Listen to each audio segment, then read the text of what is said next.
جانور سے کمتر کہنے کا راز کیا ہے؟ تو آؤ اس سے کمتر کہنے کا راز فقط اتنا ہے کہ ارے جانور کا حال تو یہ ہے کہ ہرنیاں دیکھ کر مصطفیٰ کو سجدہ کرتی نظر آتی ہے.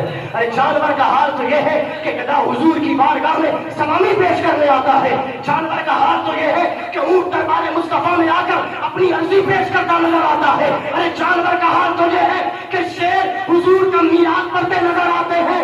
ارے یہ جانور سے بھی گھٹیا ہے کہ جانور سلامی دیتے ہیں اور یہ حضور کے چہرے کو دیکھ کر پیٹ پھیرتے نظر آتے ہیں. اور اس کا نتیجہ کیا نکلتا ہے پتہ ہے؟ اس کا صاف نتیجہ نکلتا ہے کہ دربار مصطفیٰ کو جس نے پیٹھ دکھائی وہ انسانیت کے درجے سے سندر ہے. جو قرآن کا فیصلہ ہے. کفر کا فتویٰ، گمراہی کا فتویٰ، راہ سے بھٹکنے کا فتویٰ بعد میں. قرآن کا فتویٰ ہے کہ جس نے دربار مصطفیٰ کو پیٹھ دکھائی وہ انسان کہلانے کے لائق نہیں. انسانیت کی بزم میں رہنا ہے تو اپنے دل کو وہ دل بناؤ کہ جس دل کے تار تار سے نبی نبی کی صدا آتی ہو.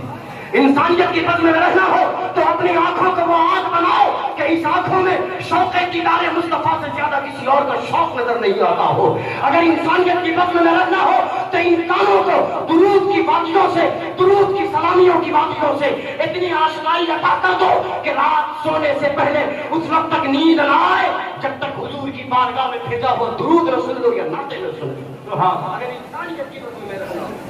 اور جانور کا حال تو یہ ہے، جانور کا حال تو یہ ہے کہ حضرت سیدتنا، میں گفتگو کی اختتامی مسئلے میں آ رہا ہوں، حضرت سیدتنا عائشہ صدیقہ رضی اللہ تعالیٰ عنہ، ام المومنین سیدتنا عائشہ صدیقہ رضی اللہ تعالیٰ عنہ، وہ فرماتی ہے کہ ہمارے گھر میں ایک بکری کی بڑی شوق تھی، بڑی شوق بکری.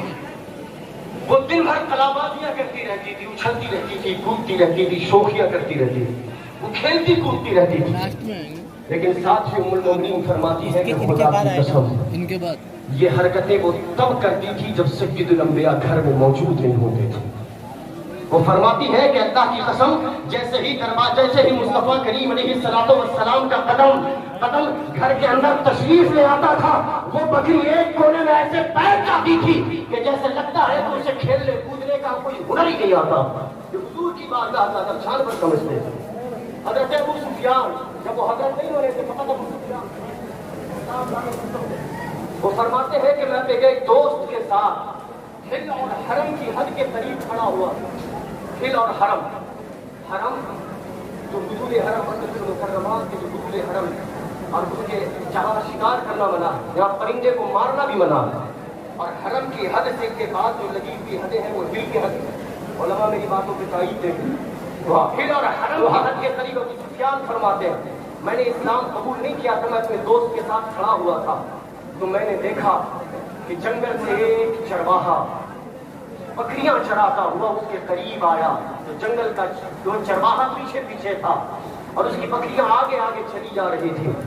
ہل اور حرم کی حد کے بالکل قریب کی بات ہے کہ وہ بکریاں بالکل حرم کی حد کے قریب آ رہی تھی، آئی اور چل رہی تھی کہ میں نے دیکھا کہ اچانک جنگل سے ایک بھیڑیا نکلا اور وہ بھیڑیا قریب تھا کہ ان بکریوں پہ حملہ کرتا، قریب تھا کہ بکریوں پہ حملہ کرتا کہ بکریوں نے جان بچانے کے لیے حدود حرم میں داخلہ لے لیا. بولے نا سبحان اللہ، اور والے سے بولے سبحان اللہ. بہت پیاری بات کر رہا ہوں. یہ حد ہے، اس طرف حل اور اس طرف حرم. یہاں جانور کا شکار ناجائز اور حرام، یہاں جانور کا شکار کیا جا سکتا ہے. وہ بھیڑیا جیسے ہی بکریوں پر اٹیک کرنے آیا بکریوں نے چھلانگ لگا کر حرم میں داخلہ لے لیا اور جیسے ہی بکریاں حرم میں داخل ہو گئی بھیڑیا نے اپنے قدم کو روک دیا. بھیڑیا آگے بڑھنے کے لیے تیار نہیں، بھیڑیا رک گیا. ابو سفیان فرماتے ہیں میں نے اپنے ساتھی کو آواز دی اور ذرا دیکھ تو صحیح منظر کتنا پیارا ہے کہ بکریوں نے جان بچانے کے لیے حرم کی حد میں داخلہ کیا لیا کہ بھیڑیے کو بھی پتا ہے کہ ہل کیا ہے اور حرم کیا ہے. بھیڑیے نے بھی حرم میں داخلہ نہ لیا. جیسے ہی ابو سفیان ساتھی کو بتا رہے ہیں وہ بھیڑیا انسانی زبان میں حضرت ابو سفیان سے گویا ہوتا ہے کہ اے ابو سفیان تعجب اس بات پہ نہیں کہ میں جانور ہو کر پہچانتا ہوں کہ ہل کیا ہے اور حرم کیا ہے، تعجب تو اس بات پر ہے کہ تو پڑوس میں رہنے والے امام الانبیاء کی شان نہیں پہچانتا. ماشاء اللہ. کہنے لگا کہ ارے تعجب اس بات پر نہیں کہ میں جانور ہو کر پہچانتا ہوں کہ ہل کی حد کیا اور حرم کی حد کیا ہے. حرم کے اندر جانے کی اس کی جسارت اور اس کی طاقت نہ رہی, اور بھیڑیا کر کہنے لگا کہ تعجب اس بات پر ہے کہ میں جانور ہو کر پہچانتا ہوں کہ حرم کے حدود کیا ہوتے ہیں, حرم کی تاثیر کیا ہوتی ہے, حرم کے تقاضے کیا ہوتے ہیں. اور تجھے انسان ہو کر پتا نہیں کہ تیری پڑوس میں امام الانبیاء چل وغیرہ ہے تو تم انہیں دیکھ کر کلمہ پڑھنے کی توفیق حاصل نہیں کرتا. جانور کہتا نے اسلام قبول کرنے کے بعد یہ باتیں بیان فرمائی. مصطفیٰ کریم نے جانور کی بات ہے, کیا کلانا عام, وہ جانوروں کی طرح بلہم عدل جانوروں سے بدتر ہے. اگر جانور کی طرح کہتے تو جانور کی توہین ہو جائے, کیونکہ جانور تو حضور کی شان جانتے اور پہچانتے. آخری بات خیبر, جنگ خیبر کے بعد سرور انبیاء علیہ الصلوۃ والسلام کی بارگاہ میں ایک گدھا حضور کی بارگاہ میں تشریف لائے, دراز گوش حضور کی بارگاہ میں تشریف لائے. صحابہ فرماتے ہیں کہ وہ اپنی جانب سے بڑی کوششیں کر رہا تھا کہ میں امام الانبیاء سے زیادہ باتیں کروں. حضور پاک علیہ الصلوۃ والسلام کی بارگاہ میں دل بگر ہوا. آقا کریم علیہ الصلوۃ والسلام نے پوچھا کہ تیرا نام کیا ہے؟ اس نے کہا کہ میرا نام یزید ابن شہاب ہے. پہلے جانوروں کے بھی نام رکھے جاتے ہیں. کہا میرا نام یزید ابن شہاب ہے. حضور نے پوچھا کہ یہاں کیوں آئے ہو؟ اس دراز گوش اس گدھے نے کہا یا رسول اللہ, توجہ رکھیں گے, یا رسول اللہ, میں ایک یہودی کے گھر میں کام کاج کرتا ہوں, میں اس کے کپڑے دھوتا ہوں, میں اس کے کام کرتا ہوں, محنتیں کرتا ہوں, لیکن میں اس کے گھر سے بھاگ کر آپ کے دربار میں آیا ہوں کیونکہ مجھے آپ کے دربار کی نوکری چاہیے. آقا کریم علیہ الصلوۃ والسلام نے ارشاد فرمایا اور کہو تم کیا کہنا چاہتے ہو؟ اس نے کہا کہ یا رسول اللہ, میرے آباء و اجداد میں 60 ایسے گدھے گزرے ہیں, میرے آباء و اجداد میں 60 ایسے گدھے گزرے ہیں کہ جن کی پشت پر کسی نہ کسی نبی نے سواری فرمائی. بولے نا سبحان اللہ, کسی نہ کسی نبی نے سواری فرمائی. اور وہ کہتا ہے کہ میں اپنی نسل کا آخری گدھا ہوں, اپنی نسل کا آخری گدھا ہوں. میری تمنا ہے کہ میں اپنی نسل کا آخری گدھا ہوں اور آپ باغ نبوت کے آخری پھول ہیں. میں چاہتا ہوں کہ میری پشت پر کوئی اور نہ بیٹھے, جب بیٹھے تو امام الانبیاء بیٹھے. نعرہ تکبیر, نعرہ رسالت, امام الانبیاء, فیضان اعلی حضرت, عرص حضور شہر بہار. اللہ بات سمجھ رہے ہیں آپ؟ جانور سے بدتر کیوں کہا اس انسان کو جو دربار مصطفیٰ کا گستاخ تھا؟ جانور سے بدتر کیوں کہا؟ آج بڑے شہروں میں اور بڑی یونیورسٹیز میں پڑھنے والے, کالجز اور یونیورسٹیز میں پڑھنے والے ہمارے طلباء کے درمیان ارتداد اور کفر کی ایسی وادیاں پیش کی جاتی ہیں, ایسے باتوں کو سامنے لایا جاتا ہے کہ ایک انسان جو زندگی بھر اسلام کا فالوور ہے ان کی باتوں کے چکر میں آ کر جواب نہیں دے پاتا, اور ان کی عقلی باتوں کو سن کر اپنے آباء و اجداد کے دین سے پھرتا ہوا نظر آتا ہے. آؤ مصطفیٰ کریم علیہ الصلوۃ والسلام کے دیوانوں, ارے انسانوں کی بات تو دور, اس جانور کا تذکرہ کریں. اس جانور نے کہا آقا میرا نام یزید ابن شہاب ہے, میرے آباء و اجداد میں 60 ایسے گدھے گزرے ہیں جن پر کسی نہ کسی نبی نے سواری کی ہے. آقا میں اپنی نسل کا آخری گدھا, میری تمنا اور آرزو یہ ہے کہ میری پشت پر امام الانبیاء کے سوا کوئی اور نہ بیٹھے. میرا مالک کبھی بیٹھنے کی جرات کرتا تو میں کسی طرح اسے اپنے پیٹھ سے گرا دیتا تھا. میں نے اپنی پیٹھ پر کسی کو بیٹھنے نہ دیا, میں نے اپنی پیٹھ کو سلامتی کے ساتھ اب تک بچا کے رکھا ہے کہ اس پر فقط آپ کے جسم لگیں گے. آقا کریم علیہ الصلوۃ والسلام نے فرمایا چاہتے کیا ہو؟ عرض کرنے رسول اللہ میں آپ کے دربار کی نوکری چاہتا ہوں, آقا آپ کے دربار میں رہنا چاہتا ہوں. آقا نے کہا کہ ٹھیک ہے, میں نے قبول فرما لیا. بولو بلند آواز سے سبحان اللہ. اب حضور فرماتے ہیں کہ آج سے تمہارا نام یزید ابن شہاب نہیں ہوگا. آقا نے فرمایا کہ آج سے تمہارا نام یافور ہوگا. یافور بلند آواز سے کیا نام ہوگا؟ اور بلند آواز سے کیا نام ہوگا؟ ارے اس گدھے کا نام میں عام کوئی گدھا نہیں تھا, یہ وہ تھا جو حضور کی سواری کے لیے منتخب تھا. حضرت یافور. کیا نام تھا؟ یافور.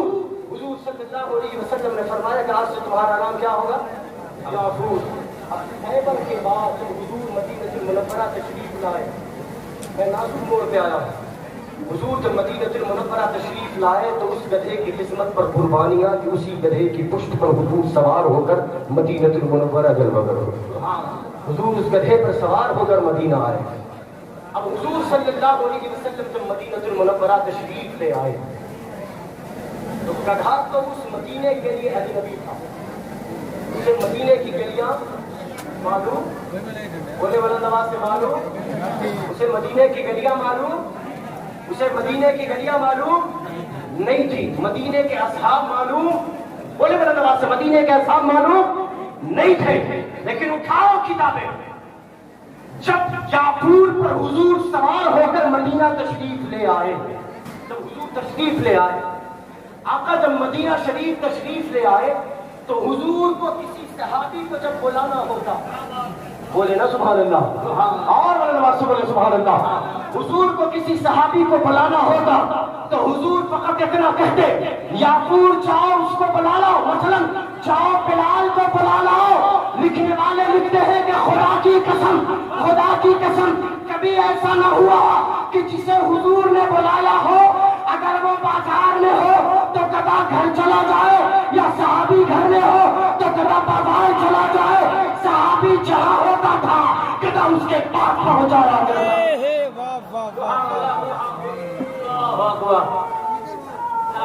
یہ تقریر ہوتی ہے.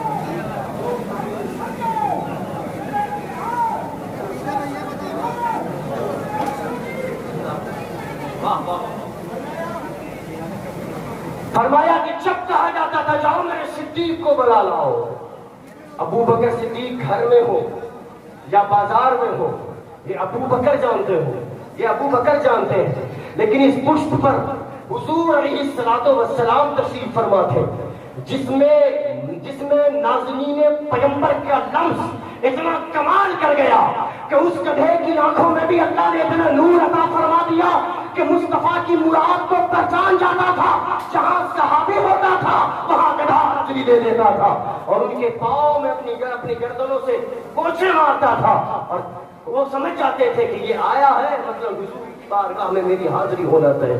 وہ حضور کی بارگاہ میں اسی زندہ باد آخری جز ہے, آخری ٹکڑا کہہ کر گفتگو کو ختم کر رہا ہوں. اسی حدیث پاک کا آخری جز. یہ تو کمال تھا کہ حضور جس کو بلانا چاہتے تھے وہ ان کے پاس پہنچ جاتا تھا. وہ گھر میں تو گھر میں, بازار میں تو بازار میں, جنگل کی طرف ہے تو وہ جنگل میں, جہاں وہ ہوتے تھے گدھا وہاں پہنچ جاتا تھا. کوئی خبر نہیں کرتا تھا کہ وہ صحابی وہاں. کمال یہ ہے کہ حضور کے تقریباً 24 سے زیادہ اصحاب ایسے ہیں جن کا نام عبداللہ تھا. بولے نا سبحان اللہ, اور نماز سے بولے سبحان اللہ, اور نماز سے بولے سبحان اللہ. اے اور کوئی غیب کیا تم سے نہ ہو بھلا, جب نہ خدا ہی چھپا تم پہ کروڑوں درود. حضور کے جسم سے نکلنے والے پسینے کا اثر یہ ہے کہ گدھے کی آنکھوں میں یہ نور کہ 24 سے زیادہ ایسے اصحاب جن کا نام عبداللہ تھا. کوئی کنیت سے گانا گاتا تھا, عبداللہ ابن زبیر ہے, عبداللہ ابن عمر ہے, عبداللہ ابن عباس ہے, عبداللہ ابن رواحہ ہے. کنیت سے پہچانے جانے والے اصحاب مصطفیٰ کی بارگاہ میں جب حضور بلانا چاہتے تھے حضور کنیت کا استعمال نہیں کرتے تھے. حضور فرماتے تھے جاؤ عبداللہ کو بلا کر لاؤ. ابھی کنیت زبان مصطفیٰ سے نہیں نکلتی تھی, گدھا حضور کی بارگاہ سے نکل جاتا تھا. اور مراد مصطفیٰ کی اتنی پہچان رکھنے والا گدھا کہ جہاں صحابی ہوتا تھا وہاں گدھا پہنچ کر انہیں حضور کی بارگاہ میں لے آتا. نعرہ تکبیر, نعرہ رسالت, عظمت مصطفیٰ, ان سے حضور شیر بہار. انسان ایسے ہے کہ جس کا کوئی بدل نہیں, انسان بنایا, مومن بنایا, بارگاہ مصطفیٰ کا امتی بنایا, اور سب سے بڑا احسان کی یار کے دربار کا وفادار بنایا, غدار نہیں بنایا. اس سے شیر بہار کا فیضان جب سر چڑھ کر بولے تو اس بات کو یقین جانے کہ فیضان حضور شیر بہار جھماجھم برسات کی طرح آپ پر برس رہا ہے. یہاں سے جب جائے تو اپنے عقیدے کی حفاظت کا تالا لے کر جائے, کیونکہ یہ وہ بارگاہ ہے کہ جس بارگاہ سے ساری زندگی فیضان فیضان سجدی سرکار اعلیٰ حضرت کا منہ بولتا ثبوت پیش کیا گیا ہے. اگر حضور شیر بہار کی زندگی کو اگر پڑھا جائے، میں ایک جملے میں اگر کہنے کی جرت اور جسارت کروں تو حضور شیر بہار کی زندگی وہ ہے اور حضور شیر بہار کی ذات وہ ذات ہے کہ اگر ان کے جسم کو کاٹا جائے اور جسم سے خون نکلے تو خون کے قطرے قطرے سے اعلیٰ حضرت اور اعلیٰ حضرت کی صدا بند ہوتی نظر آتی ہے. یہاں سے جب جائے تو فیضان اعلیٰ حضرت میں نہا کر جائے. مسلک اعلیٰ حضرت کی ترویج و ارشاد کی ذمہ داری رب قدیر نے جن کاموں پہ عطا فرمائی ہے وہ اپنی ذمہ داری کو بخوبی نبھانے کی کوشش کرے. اللہ تبارک و تعالیٰ کے حضور دعا ہے کہ مولا تعالیٰ کہنے میں کسی طرح کی عمدن سہبن کوئی خطا کوئی لفظش ہوئی ہو، شریعت مطہرہ کے خلاف ایک لفظ بھی میری زبان سے نکل گیا ہو تو میں رب کے حضور دل سے معافی کا طلبگار ہوں. استغفر اللہ ربی من کل ذنب واتوب الیہ وآخر دعوانا ان الحمد للہ رب العالمین.